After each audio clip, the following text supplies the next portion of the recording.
Pilot কিভাবে রক্ষা পেল এবং সেই পাইলটকে কিভাবে আমেরিকা উদ্ধার করে নিয়ে গেল নিয়ে হাসাহাসি করছেন। তাহলে আমেরিকা যদি স্থল হামলা ইরানে করতে যায় তাহলে তার পরিস্থিতি কি হতে পারে।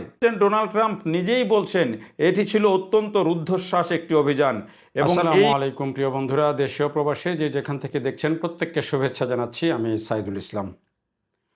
মার্কিন যুক্তরাষ্ট্র এবং ইরানের মধ্যে যে যুদ্ধ, যে উত্তেজনা, সেই উত্তেজনার পারদ যেন ক্রমেই তুঙ্গে উঠছে।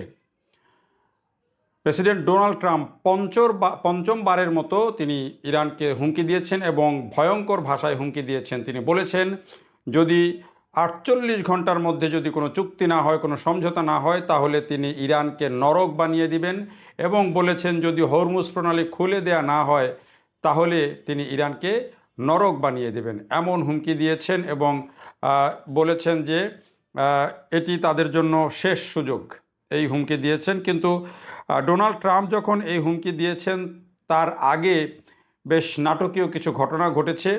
ডোনাল্ড ট্রাম্পের এই হুমকির সাথে বাস্তবতার কতটুকু মিল আছে সেটি আমরা বুঝে দেখার চেষ্টা করব, অ্যানালাইসিস করার চেষ্টা করব।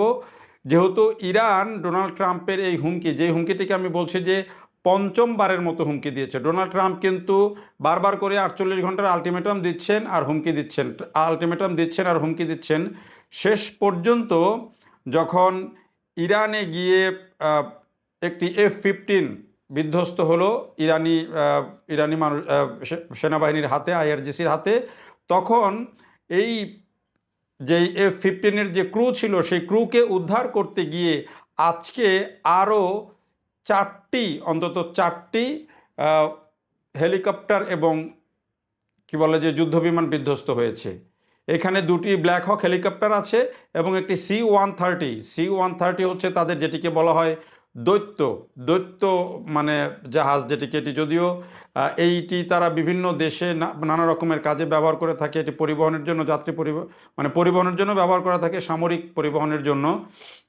সেই C-130ও একটি ধসিয়ে দিয়েছে ইরান, যদিও মার্কিন যুক্তরাষ্ট্র এবং ডোনাল্ড ট্রাম্প দাবি করছেন যে এটি তারা নিজেরাই ধ্বংস করে দিয়েছেন। কেন নিজেরা ধ্বংস করে দিয়েছেন?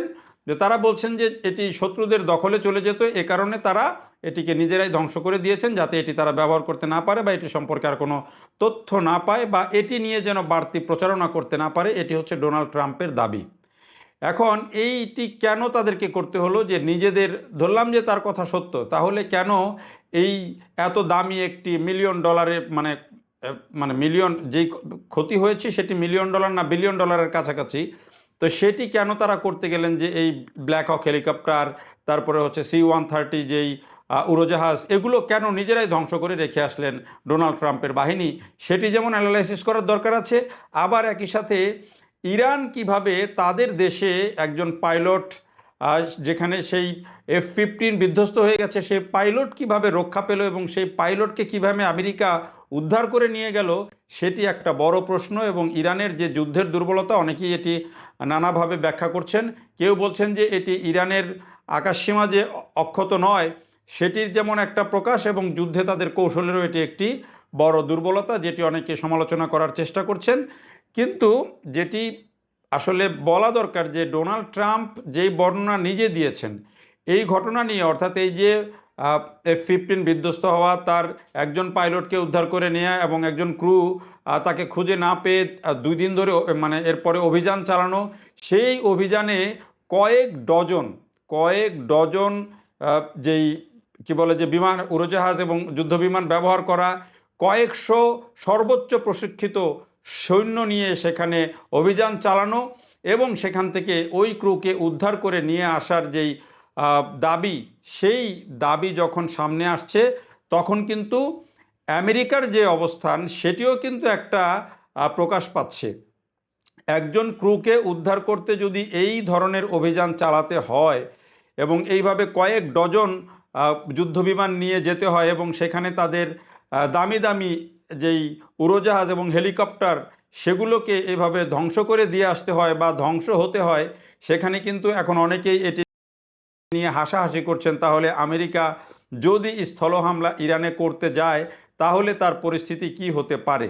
আবার যেখান থেকে তাকে উদ্ধার করে আনা হয়েছে বলা হচ্ছে যে এমন একটি অঞ্চল, যেই অঞ্চলটি পাহাড় ঘেরা, যেই অঞ্চলটিতে মানুষজন কম। তাহলে এইখানেই যদি এই অবস্থা হয়, তাহলে আপনি যদি আরও কোনো ক্রুশিয়াল পয়েন্টে গিয়ে এই ধরনের স্থলযুদ্ধ করতে হয় বা এই ধরনের অপারেশন করতে হয়, তাহলে সেটি তাদের জন্য কতটা স্বস্তির হবে সেই বার্তাটাও কিন্তু মার্কিন যুক্তরাষ্ট্রের প্রেসিডেন্টের বর্ণনা থেকেই পাওয়া যাচ্ছে। মার্কিন যুক্তরাষ্ট্রের প্রেসিডেন্ট ডোনাল্ড ট্রাম্প নিজেই বলছেন এটি ছিল অত্যন্ত রুদ্ধশ্বাস একটি অভিযান, এবং এই অভিযানের শেষে আমরা আমাদের যে সম্মানিত কর্নেল তাকে উদ্ধার করে নিয়ে আসতে পেরেছি। এটি মার্কিন জাতিকে তিনি জানাচ্ছেন যে তাদের যে ক্রু তাকে তিনি উদ্ধার করে নিয়ে আসতে পেরেছেন, এবং সেটার জন্য কী ধরনের অভিযান দরকার হয়েছে সেটিও তিনি বর্ণনা করছেন, এবং তার বরাত দিয়েই কিন্তু বিশ্বের সমস্ত মিডিয়া রিপোর্ট করেছে। ওই ক্রুকে কিন্তু এখনো পর্যন্ত কারো সামনে হাজির করা হয় নাই যে আসলেই তাকে উদ্ধার করা হয়েছে, নাকি নিজেরাই সেখানে গিয়ে ওই ব্ল্যাক হক আর C-130 হারিয়ে আবার চলে আসতে হয়েছে, সেই বিষয়টা কিন্তু এখনও পরিষ্কার না। যদিও ডোনাল্ড ট্রাম্প বলেছেন যে ওই ক্রু বেঁচে আছেন এবং তিনি সুস্থ হয়ে উঠছেন। যখন গণমাধ্যমের সামনে আনা হবে তখনই এটি পরিষ্কার হবে যে আসলে তার অবস্থা কি, আসলেই তাকে উদ্ধার করা গেছে কিনা, নাকি এটি পুরোটাই একটি সাজানো গল্প যাতে করে নিজেদের এই অবস্থানটা তারা ঢেকে রাখতে পারে।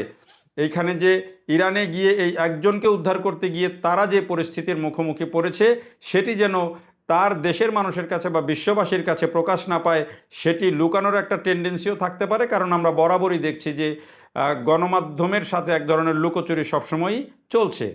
তো এটি নিয়ে যখন বিতর্ক, এই উদ্ধার করা নিয়ে এবং হেলিকপ্টার হারানো নিয়ে, এটি বা ইরানের দুর্বলতা নিয়ে যেটি বলছিলাম যে অনেকেই সমালোচনা করছেন যে ইরান কেন ওই ক্রুকে ধরতে পারলো না, তাহলে তাদের কি ব্যবস্থা আছে, সেটিও কিন্তু একটা বড় ফ্যাক্টর। কিন্তু তারা যেই হামলা চালিয়ে যদি এই হেলিকপ্টার এবং এই উড়োজাহাজকে বিধ্বস্ত করে থাকে, তাহলে সেটাও কিন্তু একটা বড় বার্তা যে এখনও তাদের সক্ষমতা কতখানি আছে।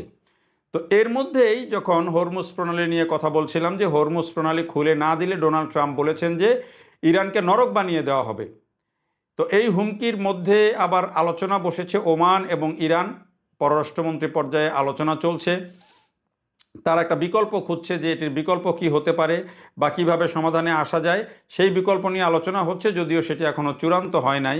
তবে ট্রাম্পের এই হুমকি, এটি এই যে পঞ্চমবারের মতো আমি বলছি যে এই নিয়ে এই যে শেষ যে হুমকিটি দিয়েছেন যে আগামী 48 ঘন্টার মধ্যে যদি তারা হরমুজ প্রণালী উন্মুক্ত করে না দেয় তাহলে তাদের নরক বানিয়ে দেওয়া হবে এবং সেটি উন্মুক্ত করা হবে জোর প্রয়োগ করে, সেটি 48 ঘন্টা তিনি এবং বলেছেনও যেটি সবশেষ সময় দেওয়া হলো।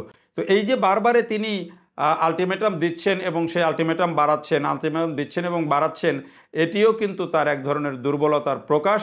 তিনি যে এই যুদ্ধ থেকে বের হয়ে যেতে চাইছেন এবং ইরান যে তাকে এই যুদ্ধে আটকে রেখেছে, এটিও একটা ইরানের বড় কৌশল। আটকে রাখলেই যত দিন যাচ্ছে তত ট্রাম্পের সমালোচনা বাড়ছে, তত বিশ্ব অর্থনৈতিক অবস্থা খারাপ হচ্ছে, ট্রাম্প কিন্তু চাপে পড়ছেন। আর এ কারণেই কিন্তু ট্রাম্প তড়িঘড়ি করছেন, তাড়াহুড়া করছেন যে কখন এই যুদ্ধটি শেষ করা যায়, কখন এখান থেকে বেরিয়ে আসা যায়, সেই চেষ্টা তিনি বারবার করে করছেন। কিন্তু ইরান সেই ফাঁদে বা সেই আলোচনায় কোনোভাবেই সায় দিচ্ছে না। ইরান যে শর্ত দিয়ে রেখেছে স্থায়ীভাবে যুদ্ধ বন্ধ করতে হবে, তাদের উপর থেকে সমস্ত নিষেধাজ্ঞা তুলে নিতে হবে, এই বিষয়গুলোই কিন্তু বারবার আসছে। যদিও মার্কিন যে প্রতিরক্ষা মন্ত্রী এবং তাদের যেই কর্মকর্তারা, পেন্টাগনের কর্মকর্তারা, তারা বলছেন যে এই যুদ্ধে তাদের উল্লেখযোগ্য বিজয় আছে এবং তারা ইরানের অনেক কিছু ধ্বংস করে ফেলতে পেরেছেন। 11,000-এর বেশি লক্ষ্যবস্তুতে তারা আঘাত করেছেন।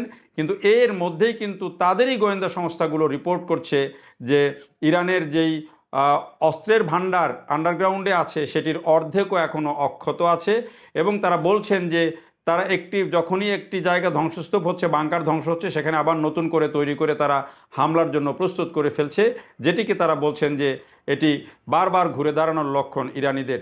তো এই পরিস্থিতি যদি চলতে থাকে তাহলে ডোনাল্ড ট্রাম্পের জন্য এবারের আলটিমেটাম দিয়েও যে খুব বেশি কাজ হবে সেটি মনে হচ্ছে না। তবে ইরান নিজে থেকেই মনে হচ্ছে যে একটু হরমুজ প্রণালীর ব্যাপারে সফট লাইনে হাঁটতে শুরু করেছে, যেটি অনেকটা বোঝা যায়। তো সেটি কদ্দূর গড়ায় কিভাবে হয়, সময়ের সাথে সাথে সেটি নিশ্চয়ই পরিষ্কার হওয়া যাবে। দেখার জন্য সবাইকে অনেক ধন্যবাদ।